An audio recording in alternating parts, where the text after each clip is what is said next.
Good evening, everyone.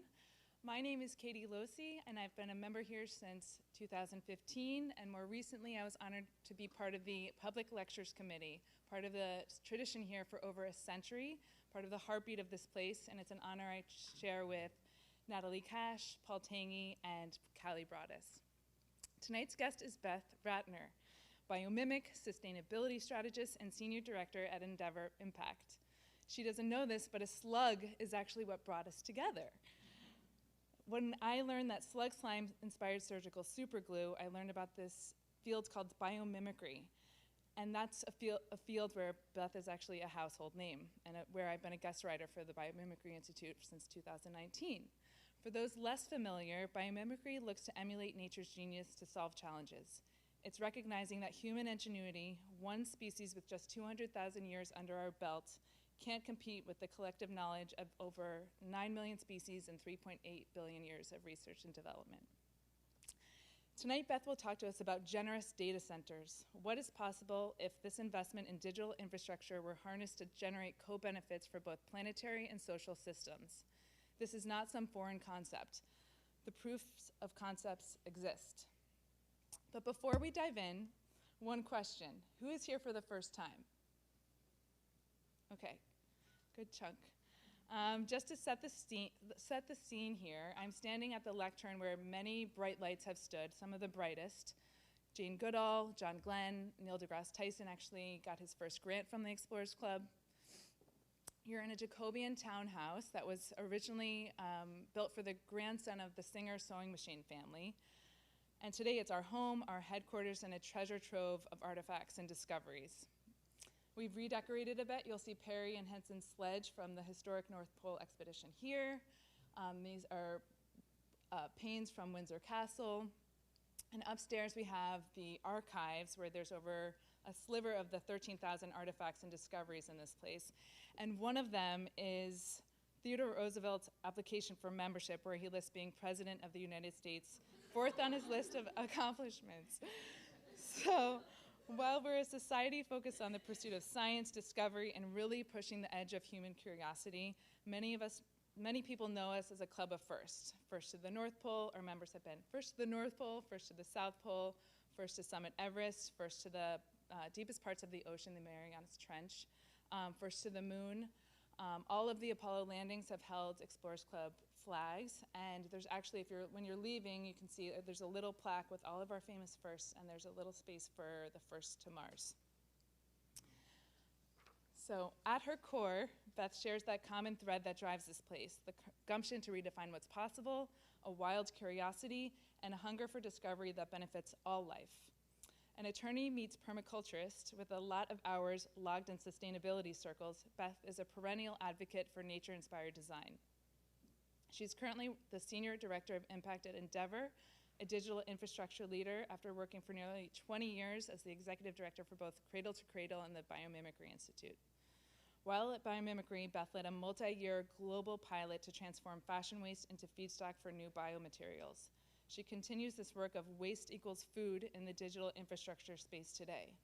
Prior to this, she worked at Blue Sky, one of the first sustainability management consulting firms advising Fortune 100 companies, and at HP in the emerging markets group, bringing appropriate scale technology to those at the bottom of the economic pyramid. Beth will expand your brain, dazzle you, and is a huge gift to us all. Please, a round of applause for Beth Ratner.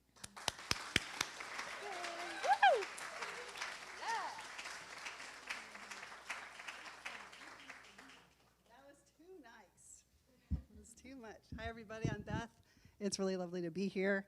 I'm going to walk a bit. It's a little bit easier for me. It's a weird thing that I am here on behalf of a data center company. That is not something I thought would be part of my life. I'm pretty firmly a biomimic, a nature girl, a sustainability person. So for me to be here on behalf of exploring the next frontier of what's possible for data centers is quite the stretch. But I actually really believe that we're in a super unique moment in time where we're going to have to be just about as brave as Lord Shackleton. Oh, hey, Felix. Never mind. We're good. Okay. Before we talk about all the bad things that are possible with data centers, and there are many bad things, and there will be headlines that you will share, and I welcome hard questions, and I have a crew from Endeavor here tonight who can help me with any of the really difficult ones. I thought we would first all sort of ground together, because this is actually where I live, at the edge of the redwood forest in Northern California. This is infrastructure too, right? This is what's possible when we think about a whole system design. So maybe we just take a deep breath and pretend you're in the redwood forest for just a second. And we just begin to think about if the only proven model for how to survive on this planet is actually to look to what we call the biological blueprints of what exists, then we really have to start by asking the question, how would nature design a data center? How would nature design a massive digital infrastructure? So that's going to be our question. And the short answer is that nature operates in systems. So we have to look to the forms, the processes, and then the systems of how nature works. And if we're just going to look at one aspect, we're going to miss the whole picture. So in order to get to where we want to go, we have to think about planetary boundaries. So is everyone familiar with this work? Planetary boundaries? Well, my Endeavor kids are, because I have lectured them about it extensively. So 2009, Johan Rockström from the Stockholm Resilience Center decided he was going to get together 28 people, leading scientists, and just say, how many systems have to be intact for Earth basically to continue to operate according to a healthy system? Is there 4 systems? Is there 27 systems? And the answer is 9. In 2023, just a couple years ago, they finally quantified all of the metrics that go into each of these 9. We're going to talk about them a little bit in detail. We have transgressed now 7 of those 9 boundaries. The 7th one was in 2025, ocean acidification crossed that boundary. If you're familiar with the work of Kate Rayworth, she also talks about this with donut economics. It's the same principle. So in order for us to keep going as a system, as a planetary system, these are literally the cues that we have to take. So it's nice in that we have a North Star. It's bad in that where we are currently in terms of the metrics. However, for better or worse, these are interdependent systems. So when one thing gets bad, the others get worse. When one thing gets better, the others get better too. If there's one sort of like phrase I want you to leave with tonight, it's that nature's designs improve systems, right? Nature makes things disappear into systems. You wouldn't just have a single system. This is, here, a pop quiz. What are we looking at? That's right. Mangroves exist in salty water, brackish water. And so it's able to desalinate through its roots in order to have a healthy leaf system, which then provides habitat for others. So without that sort of system-based design, we wouldn't have entire systems in the Everglades. So humans have a history, actually, of being able to use infrastructure to design things to make them better. Is anybody familiar with the concept of sponge cities? Yeah? No? So the ringers here. All right, so sponge cities exist. They originally came to us from China, some phenomenal architects. There's also ones now in Amsterdam and in Atlanta. And so recently with Hurricane Helene, for instance, there was 9 million gallons that dumped in less than 24 hours. And in this one park where they had developed a sponge city, the park flooded, but none of the homes around it flooded. So for that $40 million investment that went into this one park, they were able to spare 10x, if not more, in terms of insurance claims. So when you sink water intentionally within the city boundaries, very normal things like nature used to operate, you can actually change the economic. You change also it's more enjoyable. It's more beautiful. Habitat comes back. It's got a ton of benefits. Another way, oops, I'm gonna double dip here, so we're gonna do both at once. Another way that infrastructure really has changed the biology of a system is if we think about concrete. So in the United States, there's about 14,000 miles of concrete that line our shorelines. And they do it because they're trying to prevent erosion. With climate change, it's getting more and more dicey, so there's more and more concrete. And most of the time it looks like this. You know, it's pretty ugly. It's riprap. Algae develops, a little dead zone forms. Nobody really thinks about it. They just keep dumping more concrete over time. In China, about 60% of the coastline is cement for this very reason. But there was a company, a biomimicry company called eConcrete, and they said, well, what if we modeled how a coral reef works instead? So they changed the formula for concrete. They added this biological actives to it. They changed the design, so now there's niches and ridges and little porosity. Within 24 months, it had become a living coral reef. And the thing about this one is that it will get stronger over time. It will clean the water. Biodiversity, again, comes back.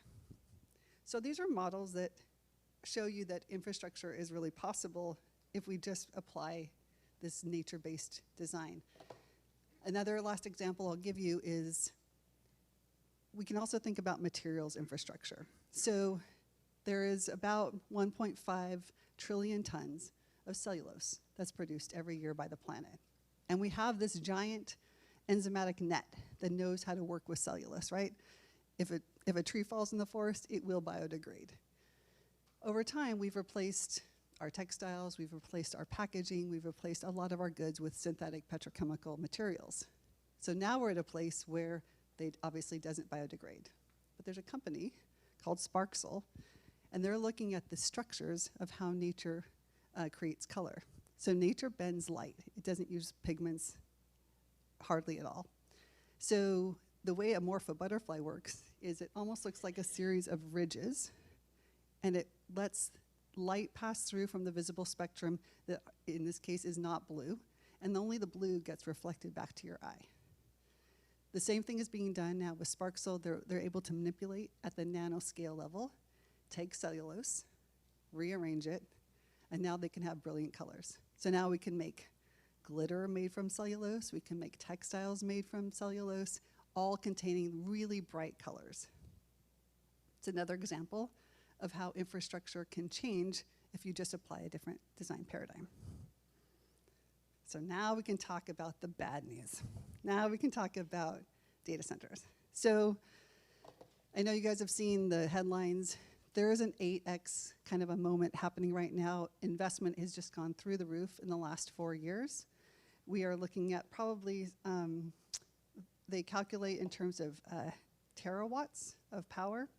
So the consumption for all data centers was about 1.5 of the world's total energy in 2024. By 2030, that will have doubled. Some people believe it will have tripled, which is more than all the energy that Japan uses combined will just be going to data centers. So just to give you like a frame of reference, it's an enormous amount of energy. And at the same time, we're going to be spending a lot of money to build that infrastructure. McKinsey has called this a $7 trillion moment. So between now and 2030, we will have spent $7 trillion. 70% of that is going just to compute power. But what's amazing about this stat is not just that it's $7 trillion, which alone is kind of staggering. But the real factor here is like, what else has to go along with it? You're talking about fiber that is so extensive that it could wrap the planet 120 times. You're talking about the equivalent of 6 million people being put to work just on this one job for an entire year. You're talking about enough energy to power every home in the United States. It is a massive moment. And if we don't consider it a massive moment, it will just happen like every other infrastructure play in the past. But we actually have this opportunity to think quite differently. Again, for context, a gigawatt is really the same thing as being able to power 1 million homes. Or if you remember Back to the Future, that's what Doc Brown required to get you back, Marty McFly. So really the question now is, what's the design assignment? Because let's think of it that way, right? Isn't there a design assignment? Isn't there, how would nature design? Isn't there a moment that we should just stop for a second and say, what are we trying to do? Yes, we're trying to make data centers, but what else can we do with that same amount of energy that same amount of money, that same amount of effort that's going into it. And I would argue that we're actually trying to do three things in our design assignment. And maybe actually we could take a moment and see what you guys think we should add to this design assignment. I would say that, oh, sorry about the change in tone. We're trying to do three things. Number one, we have to restore soil systems. Number two, we have to start thinking about this paradigm of waste equals food to run this new system.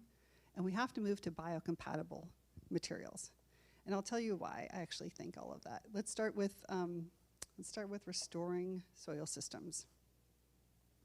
When you restore soil systems, you restore biodiversity. Everybody knows that we're sort of in this moment right now of the sixth great extinction. It's not an option to just be protecting the world for ourselves anymore. We know that we actually have to reach out and be as conscious about saving other species as well. There could be a moment when we don't realize that our survival is dependent upon other keystone species. So if you take just the left-hand side of these planetary boundaries, those are all soil system impacts. So it's really not just about climate change. We have to do more than that. We have to think about, so biospheric integrity is really about that biodiversity.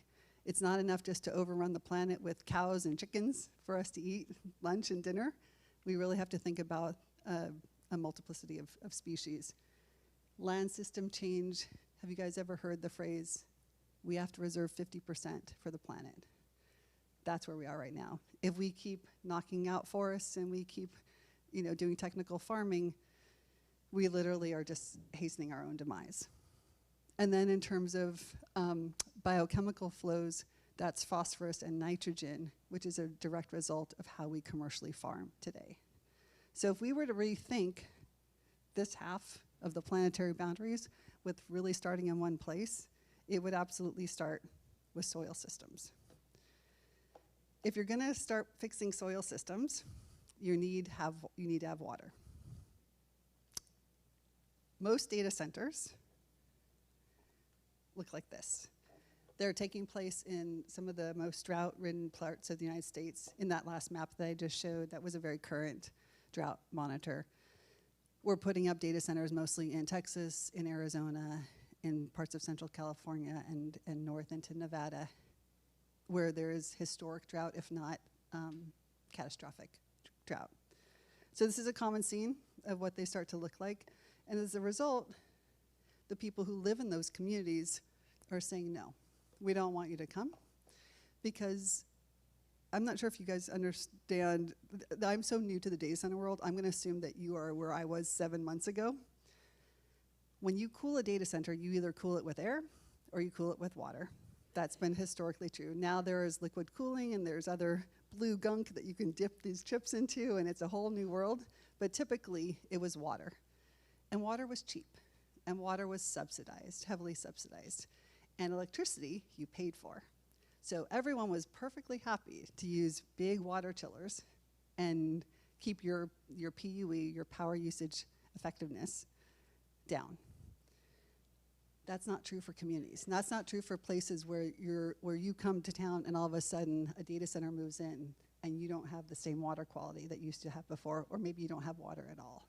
So in both Tucson, Arizona, and Indianapolis, the city councils were forced by the communities to say no to the data centers moving in, which represented a huge amount of money for the city council. Like in Tucson, Arizona, it was $250 million a year they'd get from tax revenue when Amazon Web Services moved in. And the public was so clear that we are not gonna trade off for this moment. And the truth is, I agree with them. I would have been, in any other moment in my life, I would have been on their side. And the reason why I like Endeavor and the reason why I took the job was actually because of this technology.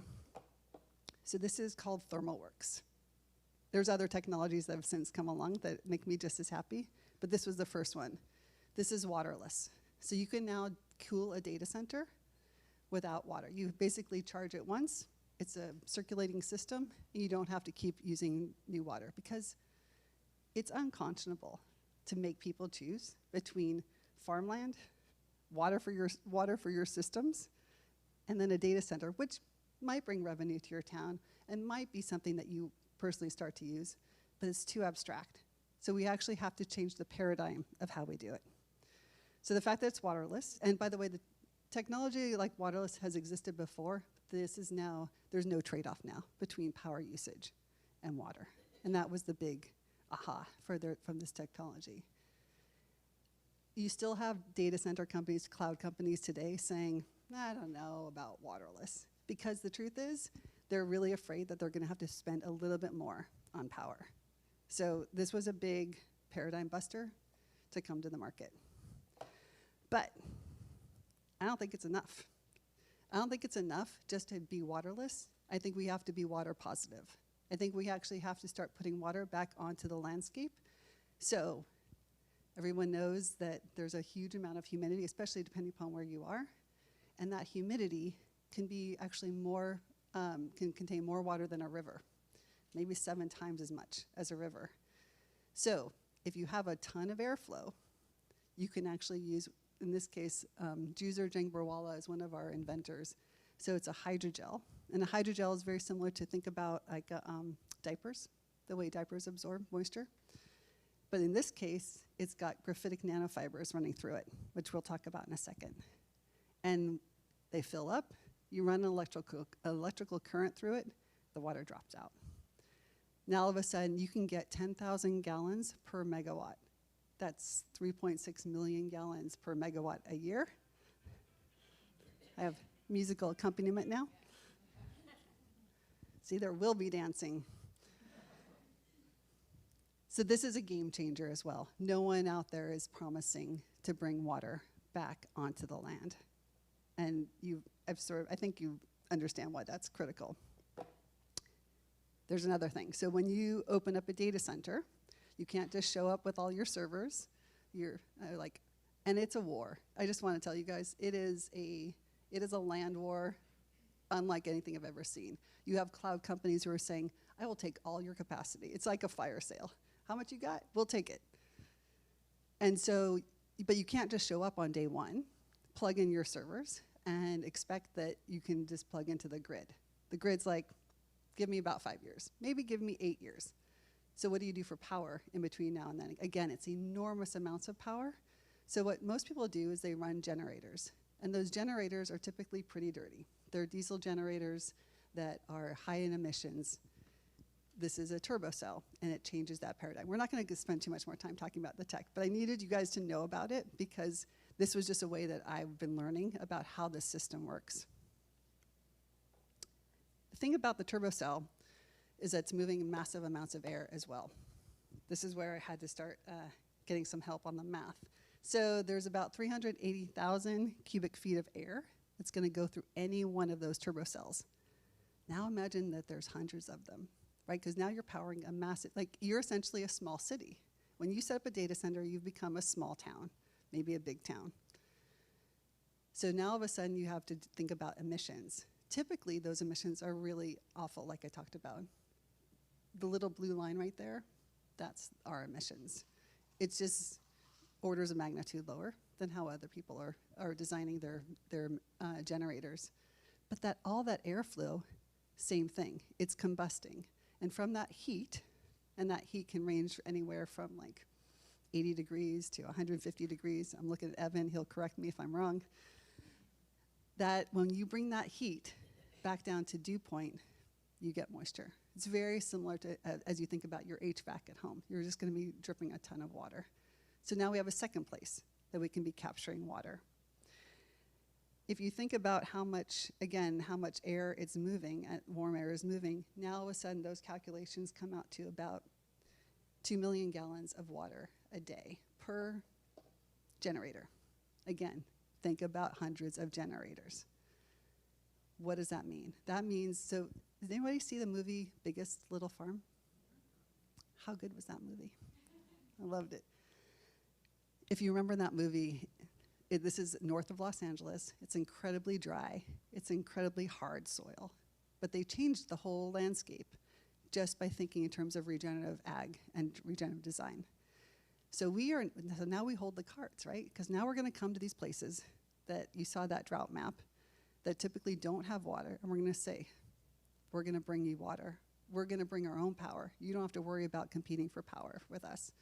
So this is a big game changer. And what we're saying is, like, we're not just going to give water out for commercial ag. We're going to give it out to those who are committed to regenerative agriculture so that we can start making our own biggest little farms.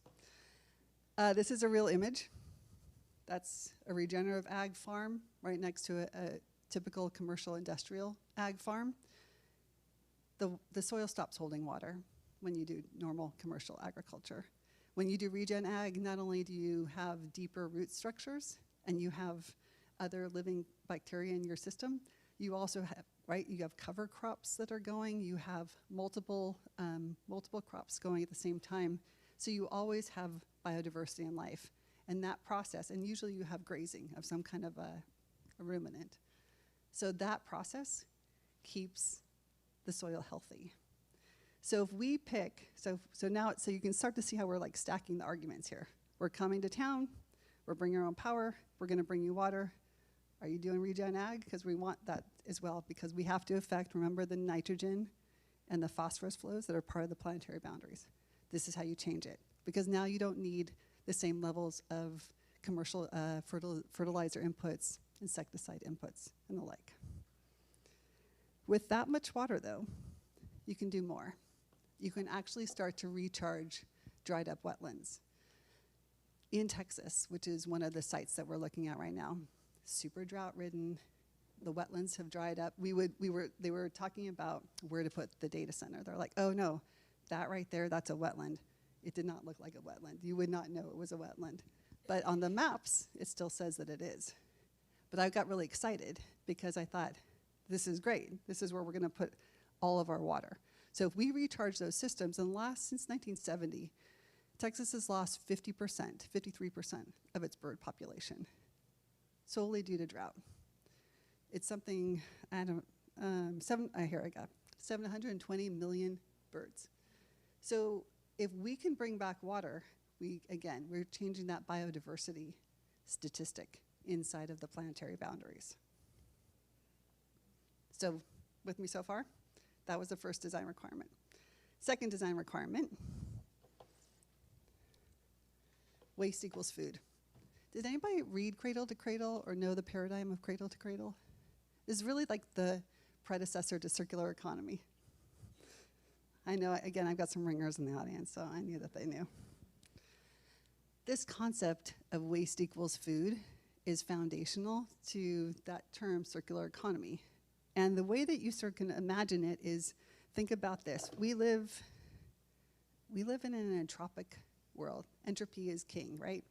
So what's happening over there will happen over here. Does anyone know what this is a picture of? Very good, that's right. That is sand from the Sahara that moves. It's actually sand and dust that moves twice a year in their storm seasons. So 7,000 years ago, there was a lake, Lake Megachad. And when it dried up, all of that aquatic life, including the diatoms, those little diatomaceous little creatures, that the same way that you get the White Cliffs of Dover, that's diatoms. It's basically the skeletons of these little organisms.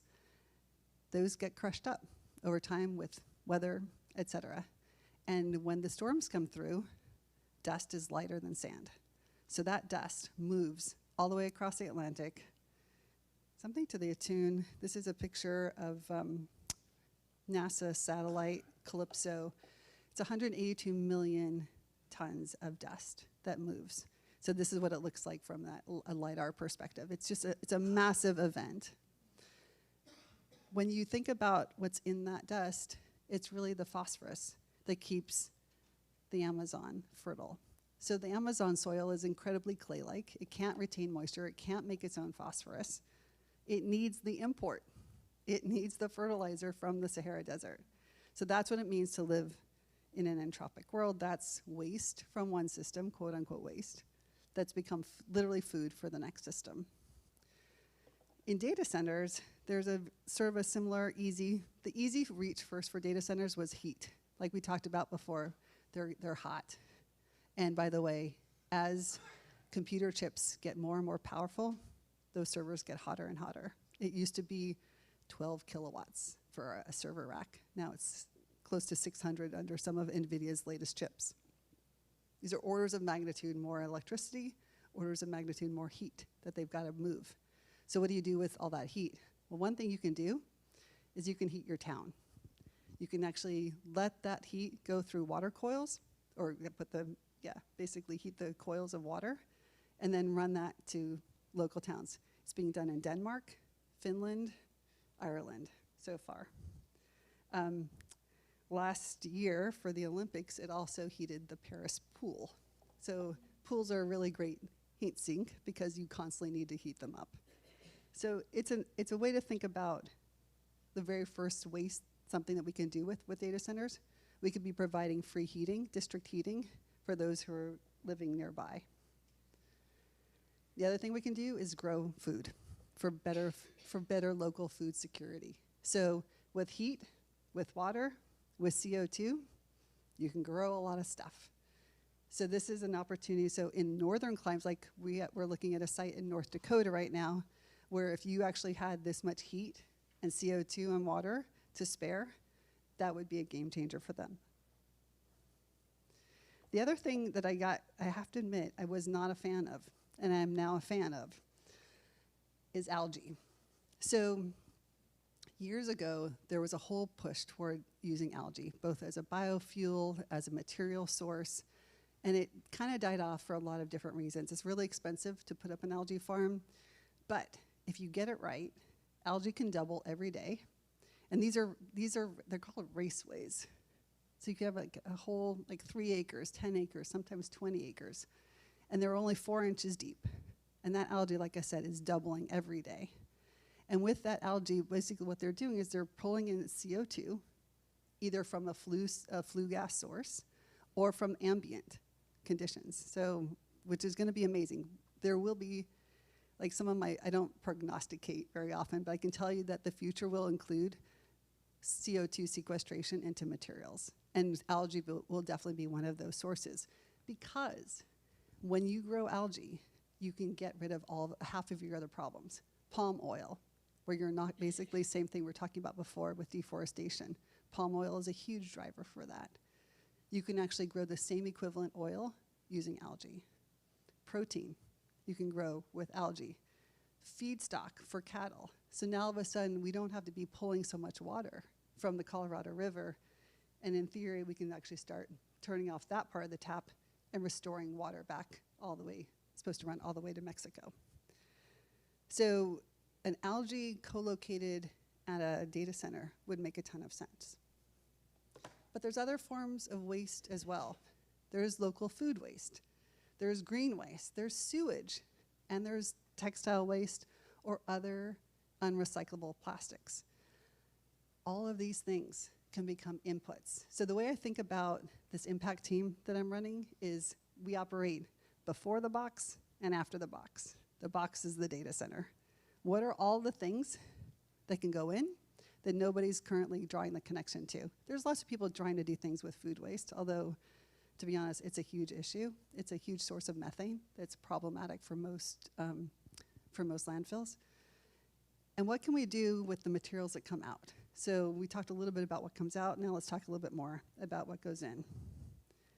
So one of the other technologies that Jeng Burwala came up with was an anaerobic digestion system that uses graphite. And when you use graphite and we're going to talk about graphite in just a second, but what's cool about graphite is it's a hexagonal shape, which means there's lots of surface area. At the microscopic level, there's lots of surface area for bacteria to take hold. And that means that things break down faster. So you can have an anaerobic digestion system that usually takes 30 days, now it only takes 16 days. What are you gonna do with all that food waste? You're gonna turn it basically into digestate, which is 70% water.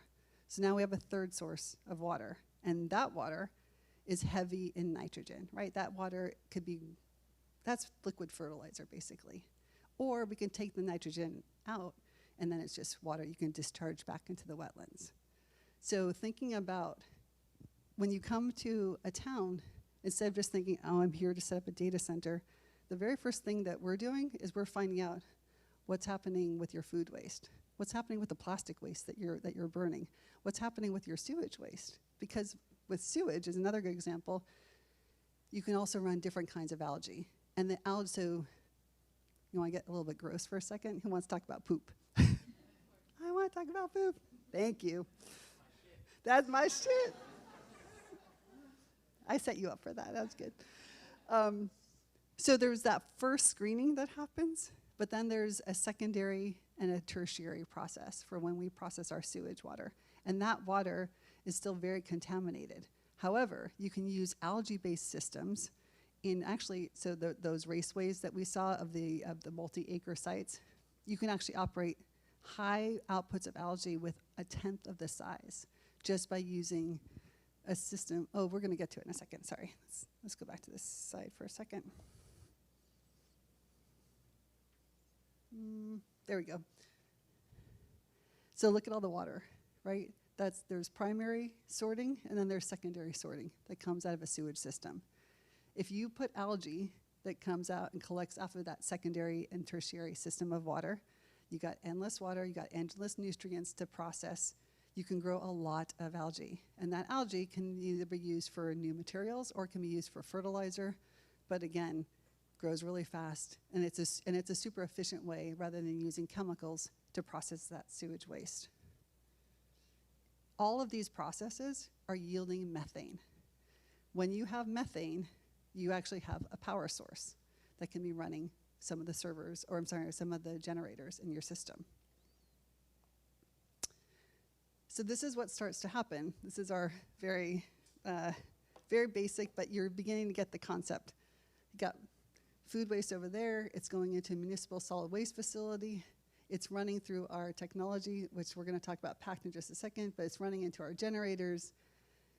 It's getting combusted. We're capturing the water. It's going into the data center. It's feeding those algae ponds. It's feeding those greenhouses. All of a sudden, we have the beginning of a system that, whereas before, someone was just coming in just to build a data center. For those of you who are a little bit more wonky, one of the members of our team drew this out. So this is what the schematic starts to look like. We're going to Texas, where this is the first place that we'll be deploying all of these different elements at once. I'm happy to walk you through it a little bit too, so you can sort of see. Actually, I'll come back to this one in a second because I want to explain how we use gas, because it's a big deal. All right. Last thing that's part of the design assignment is moving to biomaterials. And the reason that I think it's so important that we move to biomaterials is because of this one, novel entities. So novel entities is anything that your body does not recognize, anything that the enzymatic net does not recognize as food. So whether that is microplastics or that's perfluorinated chemicals, there is no way that becomes a source of waste that is impossible to process. It is impossible to break down. I'm sure you guys know the stats on microplastics and microfibers, but just to scare you a little bit more, does anybody want to guess approximately how many microplastic or fiber particles you will ingest in a given year? 42. That was a terrible guess. It's way too low. Microfibers, think about the lint that you pull from your dryer. Thousands. So we've got 200,000 or more, right, microfiber particles. The problem with that is if you have plaque in your that's attached to your cardiovascular system, or in dementia patients, if you have plaque and you also have microfibers, your chance of heart attack or stroke go up exponentially. Your chance of dementia goes up exponentially. These same microfiber particles are preventing the uptake of nutrients in our food system. So the food that we're eating is not as nutritious as the food it was 50 years ago.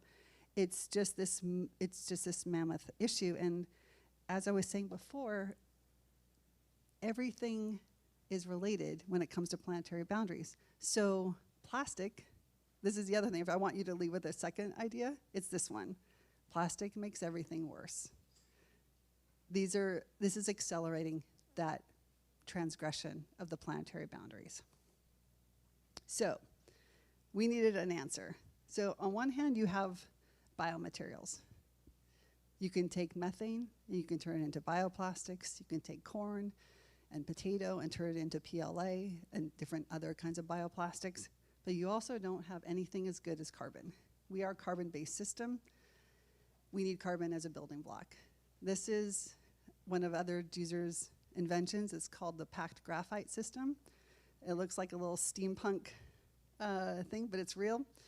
So natural gas or fugitive methane sources will come into, it's a methane pyrolysis process, which means it's high heat but no oxygen. And all of a sudden that methane molecule cracks. And what you're left with is hydrogen and graphite. And when you think about graphite, think about dust. Think about that black dust that gets all over your fingers. That's graphite. This is an incredibly important tool in the toolbox of decarbonizing fuel sources, because now all of a sudden, because hydrogen is clean, hydrogen's been very expensive. That's why we haven't shifted to an entirely hydrogen-based system yet. And when hydrogen combusts, by the way, it makes water. So then we have potentially a fourth avenue for creating water. But what's exciting about graphite is, and graphite and graphene are not the same thing. We are starting right now with graphite, but we believe that we actually have a process for making graphene. And graphene is super cool. Graphene is 200 times stronger than steel. It is thinner than a human hair. It is incredibly lightweight and potent. And so if we can get to this place of making very carbon neutral, or maybe even carbon negative if it comes off of that food waste stream, like if you take that methane that came off the food waste stream and then decarbonize that, now all of a sudden you actually have a carbon negative product. So now all of a sudden we're looking at a very powerful building block that's able to do a lot of the things that right now we're relying on synthetic oil and synthetic graphite to do. So cement, concrete, is responsible for 8% of carbon emissions. If we can reduce that even by a third, it's Portland cement, by the way, that's the high heat process, that's the part that's driving those emission numbers.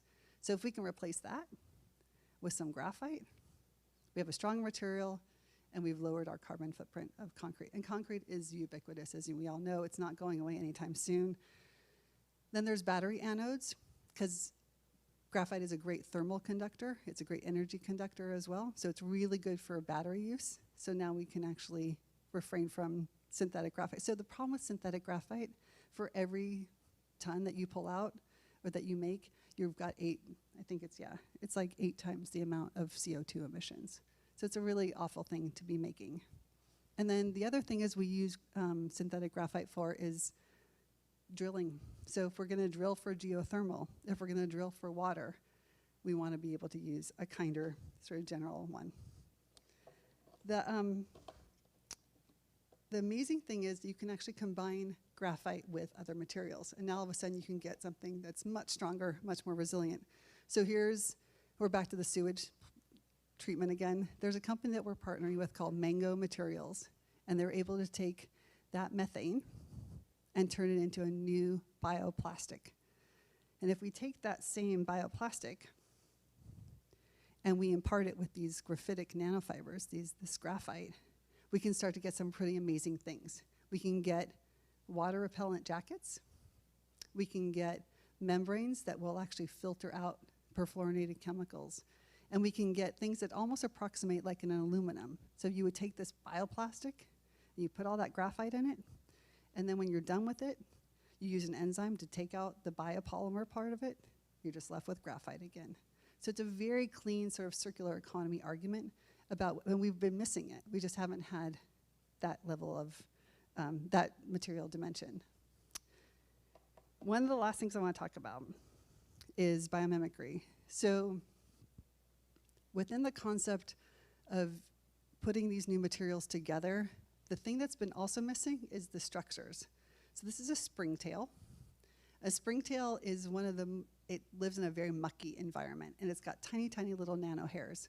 And those nanohairs will suspend a water molecule. And water has high surface tension, so water always wants to stay attracted to each other. And the way it stays waterproof, that little springtail, is basically the water they glob on until they get bigger and bigger, and then as it moves, it shakes off. That same principle is being applied to making new fiber materials. So now the way that your raincoat works is through very toxic chemicals. And those chemicals have been, it's the same material that's used for Teflon.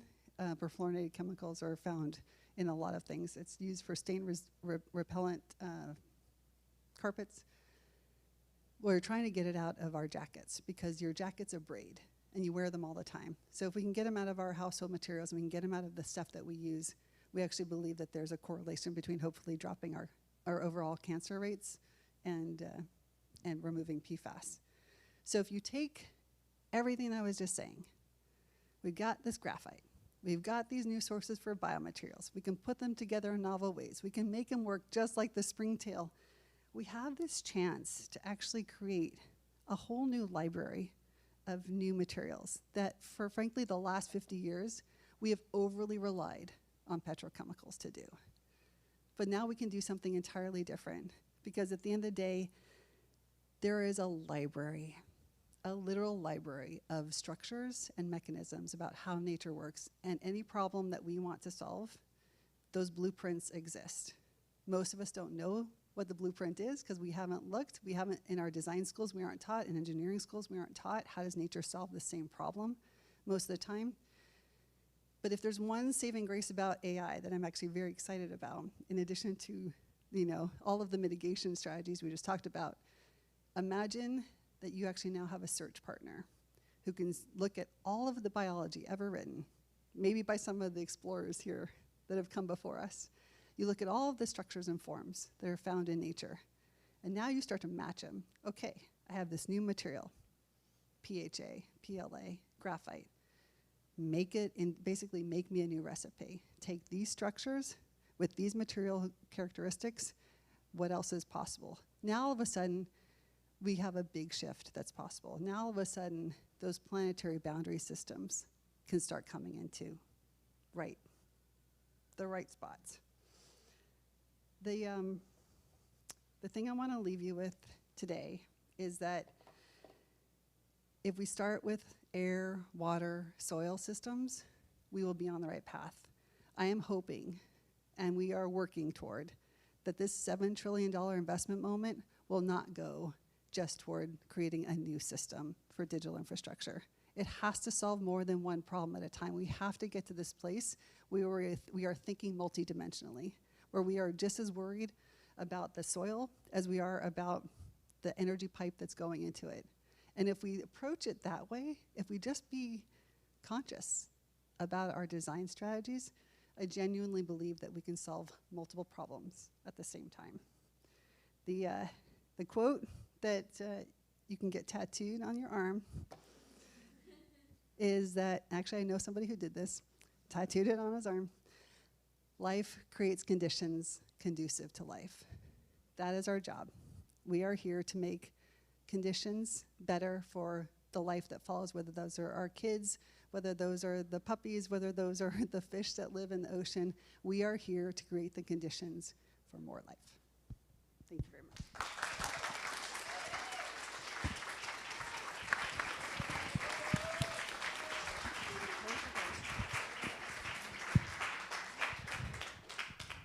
Does anybody have a question? Oh, no. Yes. It's going to be hard. It's not going to be hard. The first one is, you said plastics make everything worse. I do think Is that true for boob jobs? One. For what jobs? Boob jobs. That's one. And then two, so I'm developing a philosophy called VM bars, value maximization benefiting all relevant stakeholders. And it's basically a philosophy that's going to underpin the fund that I'm raising. And the idea behind it is, in everything that we're doing, we got to consider all the different stakeholders in the ecosystem. It's based upon systems thinking. And so a lot of what you said is, you're telling each of us to think about the implications of what we're doing and how it's going to affect the ecosystem, soil, and the environment, which is very aligned with my philosophy. I think it's difficult to think about how individual decisions can impact stakeholders that we don't necessarily see in front of us. So if you were to tell us, which I think is a variety of people across different disciplines, like I'm in investing, there's a teacher here, like, so how do you translate this from strategy to something more tactical, as in like a simple way that each of us can embody this idea of systems thinking? Thank you. It's a great question. I appreciate it. Both questions, thank you. Can't answer the first. There's, in biomimicry, you okay? Okay. In biomimicry, we do this process where we go outside and you actually will pick an organism. You will pick a beetle, you will pick a butterfly, you will pick a plant, and you will actually try to understand how does it work? What is its structure? What are those functions? It's an amazing thing. We've done it with kids as young as 5. We've done it with people who are as old as 80. And it changes how you start to see the world. Leonardo da Vinci was a very famous biomimic. He was super curious about the natural world. He's like, note to self, how does a hummingbird tongue work? Like, he just wrote down questions all the time about how does the natural world actually work? And in that process, you're not just becoming a designer, you're not just becoming an engineer who's solving problems, you're actually becoming deeply curious about the world. And you start to really see things. And you start to, I mean, I can't tell you how many kids I've seen, like, they're like, this is a seed pod that can go for 2 miles on the wind because of this propeller design. That is how we all start to see the world a little bit differently. It starts with a deep sense of noticing, and then from that noticing, actually trying to almost become the designer and think about it from that perspective. And then, of course, we have these, like, we have beautiful buildings that some people are building, but if every kid, and we are trying to do this as well, like, if every kid could be exposed to that kind of process at a young age, I think the world changes in a generation. I actually think it would be an overnight thing. You would have so much respect, not just for the natural world, but for one another. It would be. It's curiosity and like breaking it down. Yeah. Thank you. Hi. Thanks for your talk. I am curious about the economics of all of this. Economics, also a system. I don't know how much it mimics nature. I'd be curious that question too. But you know, plastics are cheap. Yep. Corporations are going to try to find the least, you know, common denominator and race to the bottom. What are you hearing from the people who hold that $7 trillion about these ideas, and are they willing to, you know, maybe take the risk or do something different, put the extra expense forward? Yeah, I thank you for the question. Yeah, they say that dreams without money are hallucinations. So we can't do that. We have to recognize that the oil and gas system that we have today is massively subsidized, whether that's with traditional subsidies or just tax benefits. So it's not a level playing field at all. So the reason why I also took the job is because when you have this magnitude of investment happening at this moment in time, you're like, this is our window, you guys. Let's just try in permaculture, we call it stacking functions.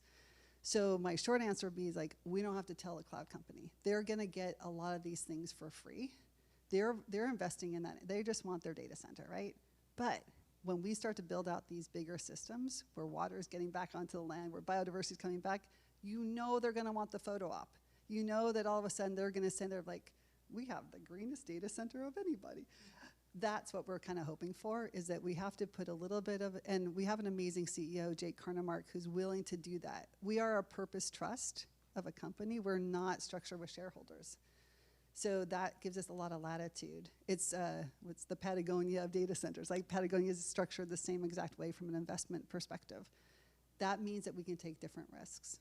So it'll take some companies having that same mindset.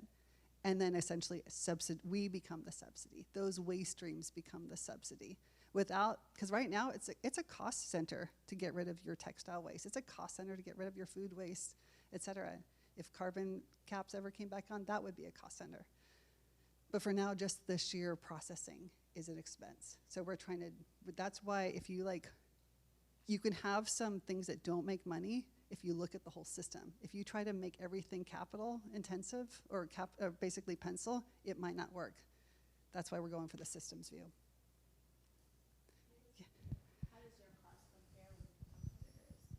How does How do you make yourself competitive amongst other people doing that? Sure. I mean, at the end of the day, the cloud companies are shopping. So they're just saying, what's your PUE number? What's your WE number? What's your cost going to come in at? So we have to be just as competitive in the same way. We're trying to hold, again, these secondary, tertiary, and beyond revenue streams that's going to hopefully drive the other bold decisions that we want to make. Yeah. Hi, thank you very much for your talk. I was wondering that, given your experience with trying to compete with actual normal data centers, what kind of advice would you give to government policymakers that could incentivize more this kind of behavior? Because obviously it's hard to compete with plastics, and you're trying to take into a lot of external costs that are not internalized by businesses. So what can an outside, a government do to actually incentivize this better? Well, I would love to see government play a role in this, and it was headed that way, right? There's a few things that are still happening even under the current OBBB. There are still subsidies for geothermal, for batteries, for some of the systems. So we might not have all of the same subsidies that used to exist, but we still have some, and we should just get really smart about leveraging those first. I would say the second thing that we really have to do is we have to, again, can you imagine, just for a second, imagine that you're a textile company and you dye fabric for a living. You don't really care about your effluent too much. But let's say you also owned the fish farm downstream, or you owned the casino that operated on the river downstream. All of a sudden you would pay very different attention to what your effluent was. I think actually that there are some commercial interests that if we start to trace those externalities, we don't even need it to be government-based, we just need it to be sort of smart economics. We have to be able to start seeing these cascade, and I actually think that if you own multiple businesses in a system, you will start to design the system differently. So I actually think, as crazy as it sounds, having more of a stake rather than less, it might not work. But that's what we're going to try to do. We actually believe that if we can so most data center companies would not say that they're also going to be materials companies. They wouldn't say that they're going to be water companies. But to us, these are inextricable. So that's why we're approaching it that way. There's a woman right here. Thank you so much for your presentation. It was very interesting. And as someone that's been looking at data centers in their traditional way of operating, as well as real-life implementations of AI data centers that are coming online, it was very interesting and inspiring to hear the solutions that you're developing, including the hydrogels for waterless cooling, as well as algae co-location, which frankly I have not heard before.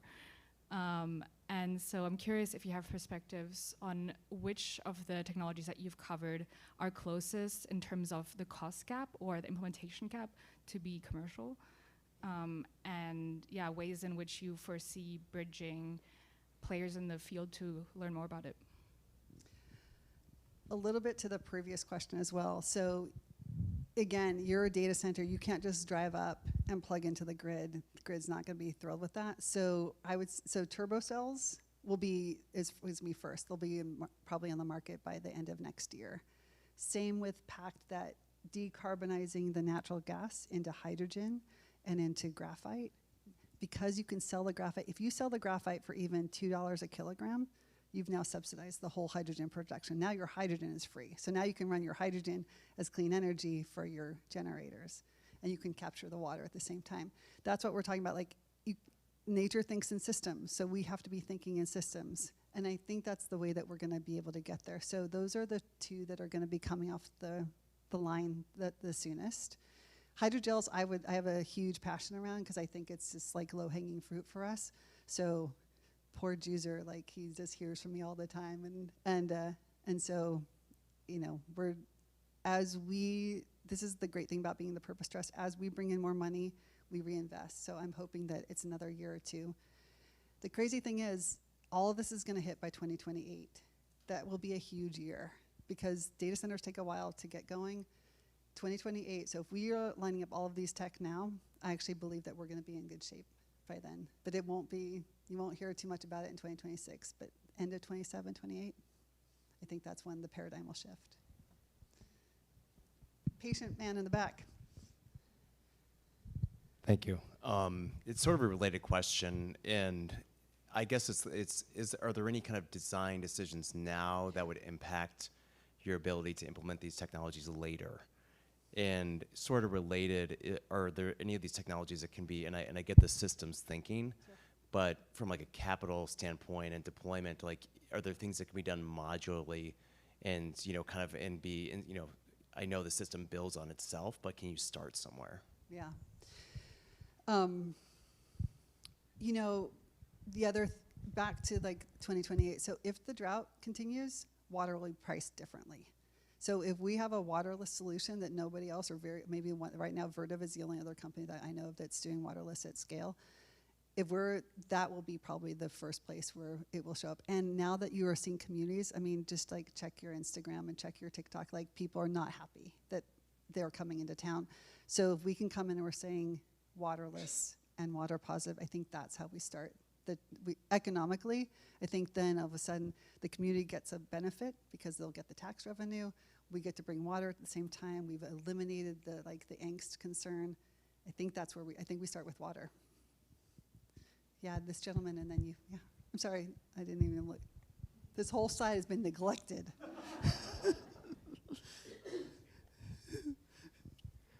I was just more curious about your personal journey. I think there's a lot of people in like biodesign, biophilic, biomimicry that are worried about going into industry as helping people greenwash. Yeah. So I was curious, how did you form your own kind of internal compass to end up where you are today? Thank you for the question. Honestly, I did not think I was going to have this job. I wasn't looking for it. I got recruited to do it, and I had to sit with it for more than a few minutes because I wasn't sure that I could do this in a way that's integrity. Like I tell our CEO all the time, like, I actually don't work for you. I work for one CEO, and that's Mother Nature. He loves hearing that line, by the way. Yeah, but it's true. Like that is my moral compass. I believe we're at this moment where we have to be a little bit inside the belly of the beast. I felt that way. That was why I became a management consultant as well. Like Walmart did not have a great story, and they were one of our first clients, and they didn't even know what they didn't know. And I actually believe that's a little bit happening right now with data centers. I don't even think it's such a frenetic. I can't even express this enough. It is frenetic pace that the cloud companies are moving at. So it's our job to stay ahead of them. We're the ones who have to tell them what we think is the priority. We're the ones who actually have to make it possible. I can honestly, with like all humility, I can say I don't know if it's the right decision, but I know that I personally had to try, and so that's how I got here.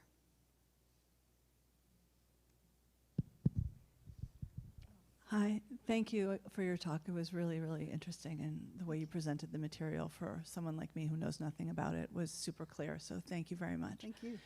To your question, I actually feel very grateful that you are part of this new community because we do need people like you to mitigate. You're talking about mitigating factors. I feel like you are a mitigating factor. You like embody it. So thank you. My question's really basic. We talked a little bit about communities being kind of yuck, like I don't want this. Yeah. Are there any guidelines? Like I keep having these sort of like nightmarish visions of just these like data centers eating our natural resources and all the beautiful, even if it's dry, like, can you talk a little bit about that? Like where are they, for someone like me that doesn't know, like where are they putting these? Are there any parameters where they can't? Are they going to be in our national parks? Like, No, I mean. Let's hope not. Yeah. No, I didn't even thought about that. That would be so bad. It is a real estate deal. So this is what I've learned. Again, 7 months ago, I knew nothing. So this is what I can tell you. This is a real estate deal. This is almost like developing a shopping mall. In a lot of ways, it's the same thing. And you get the same kind of investors. And data center clients pay really well. So they're like, fine, great. I'll build you whatever you want. There are emissions standards that still have to be met. They do have to have usually city council or mayoral buy-in, which is why they don't make it super public, but I can tell you that it is common now. People are paying attention. They're paying attention to to their local politics scene, and they're finding out if a data center is being planned for their area. Because it requires so much energy, they can't slip it under the radar. So even just to get that much power to work, the other thing that, the other thing that we're doing, and part of the team over here is focused on, is really working on design challenges. So we want to get universities involved in helping to solve the problem as well, because they can be noisy, they can be visually, there's light, they can be ugly as sin. They can catch fire, so your firefighter resources are getting diverted over to saving the data center. Like, nobody wants that. So I think it's also new. I mean, 2 years ago, it was a 20 megawatt data center was a really big deal. Now you're talking gigawatts. It's happening so rapidly that I don't think regulation has caught up, but I think it's about to. And I think with this much money and this much attention, and this is why community activism is so important. Like, we need people to show up so that we can do better work, right? Otherwise, if no one's asking, and this is how I felt about sustainability for 20 years. It's the same thing. If nobody asks for low VOC paint, if nobody asks for organic cotton, it doesn't happen. We're in the same space again. Yeah. What are your thoughts on power? On So power? on powering the data centers. So SMRs, Yeah. just like broadly. I know it's Yeah. a vague, but just curious. As a true hippie, I do not like nuclear. However, I have become kind of enamored with small nuclear. And the reason, for one really simple reason, like this much nuclear, a digit is enough to, I think, offset 100 tons of coal. I mean, it's right, it's exponential. So, but I think only France right now, from what I understand, is recycling. We just had a conversation about this. Only France is recycling nuclear waste. There hasn't been the incentive, and there hasn't been, and because nuclear was shut down for so long, innovation stopped happening around it. There is a company, part of the Endeavor universe, called Deep Fission, which is a mile deep. It's a crazy thing. It's 30-inch hole, a mile deep. They drop a small nuclear reactor in there. Whenever there is waste, essentially it gets piled on top, and they count on the geologic systems to keep it going. It's amazing to me that got approved, because you can't access it. Like, it's a mile deep. But the cost is really low, and so it now got approved under the current presidential administration. So I think that there are some really smart nuclear scientists out of Berkeley. I'm forgetting her name, but I heard her interviewed on a podcast called Zero. And so I think we have to look at it, but I think we have to approach it more the way that France is, and not assume that we can just go burying our waste. But I think it's clearly an arrow in the quiver, the same way that geothermal will be an arrow in the quiver. I don't think solar and wind, I mean, these numbers are so hard. We tried to do it, by the way. We tried to model solar. It was going to be 1,500 acres. And like, who wants to cover the land that way? I mean, yeah, you could maybe grow some things underneath the solar panels, but solar panels get dirty and they don't become as efficient. Like, it's a really difficult system when you're talking about this much ramp of power. I actually get very excited for what I think will be breakthroughs in geothermal. I think it will be hopefully super promising. And don't laugh, but I've heard 2 conversations in the last month, one based out of DARPA, another one out of a private sector, which is looking at electromagnetic fields. And in the biomedical space, electromagnetic fields is starting to be used for healing. You can see it coming out of MIT and Harvard. They're looking at RAP. So I think that we will see, like 5 years from now, it'll be like, who would have saw that coming? Yeah. Hi. Going back to advocacy, I'm really fascinated with where the role of the government in this is, because I know there's been a lot of subsidies. There was the CHIPS Act. I don't know if that even exists anymore. And there's also just a lot of rhetoric in general against green-based technologies and leaning more towards coal and all of that. So I'm just curious, from your point of view, where you think there's going to have to be a PR campaign for this sort of thing, or if you think that's even going to have to be something. Back to the moral compass question. So one of the things that our CEO really wants to get into is helping to clean up the coal industry, because coal has come back online. Like plants that were decommissioned are now being back in circulation again. It's such a complicated issue. We were talking before about poachers and how intuitively we don't like poachers, but poachers are also just looking for revenue. And if you've seen, and if any of you have watched like a Bernie Sanders video of him appearing in West Virginia, where the entire society has been decimated by lack of coal jobs, where opioid epidemic is through the roof. Like there's so many things that are interconnected that it would be misleading for us to just say like, oh, it's just this one problem. I'm hoping that decarbonize that pack, that steampunky thing that we showed you, then when we can decarbonize natural gas and we can actually run clean hydrogen, and we can put those coal workers to job with graphite instead, because the rail infrastructure already exists. That to me is the win. To get people to voluntarily stop giving up coal is going to be in this current regulatory environment, is going to be a far easier sell.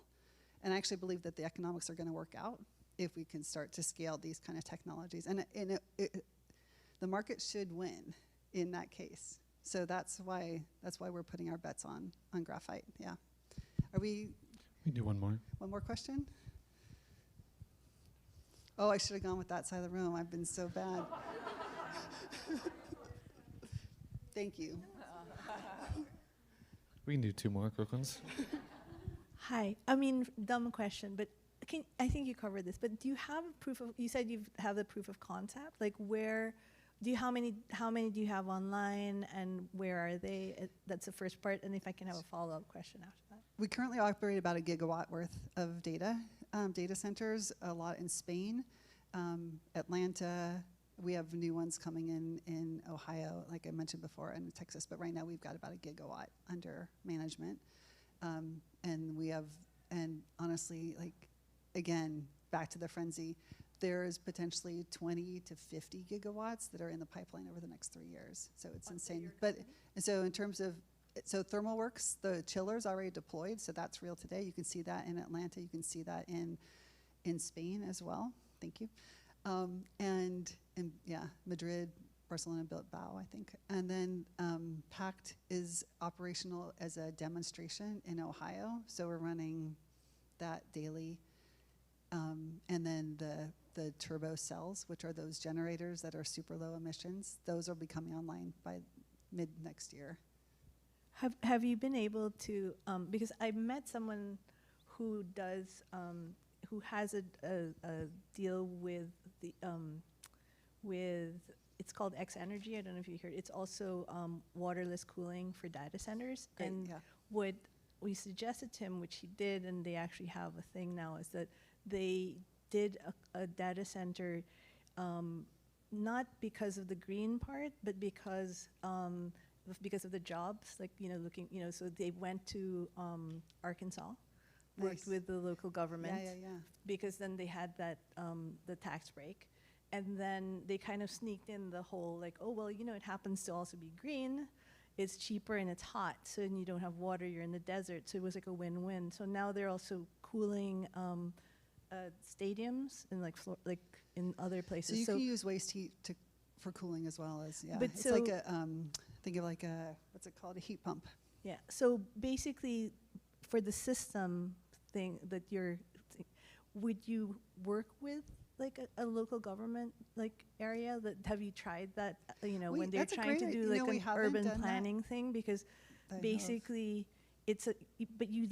when you present it, you optimize not for the green part, but you optimize for jobs, for, like, as you said, the water and all of the other things, because it depends on what story you tell to the people. It's the same story, but it's just what do you lead with, right? So as an ex-management consultant, that's usually how we used to do it. So smart girl. So I think the system thing is a really great sell, especially for the younger things, with the voters, especially with young voters. And if you bring that with young vote, because everyone wants the youth vote, and local governments are the ones that lead, so midterm elections and all that. So if you bring that as an idea and sell it as an idea and make a film or whatever, like small little like films, and like to sell that, then it really gets people excited. and it's like they like it in their backyard. You know what I mean? So, Thank you. and it's jobs. It's like it's a win-win. It's AI. That's it's well, that's cool, the so- hope, but only if it's done well, right? I mean, I'm really worried about greenwashing. This really does have to be like so I'm more conservative than our CEO, who's like, it works, let's go. I'm like, let's make sure.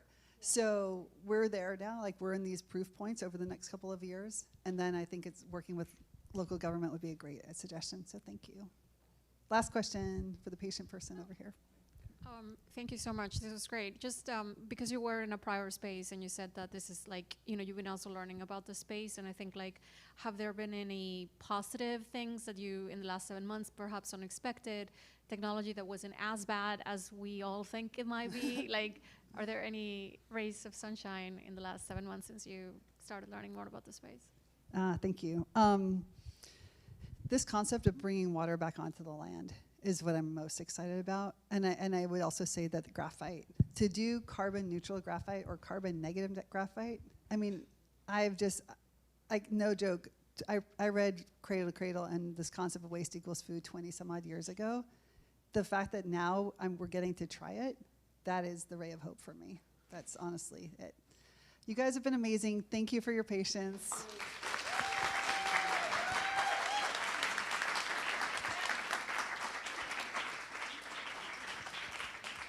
Guys, these walls have heard so many things, but I don't think they've heard anything like this discussion. So thank you, Beth. That was wonderful. I hope that you guys will mingle a little bit after this and just, yeah, come up and let's chat. Thank you.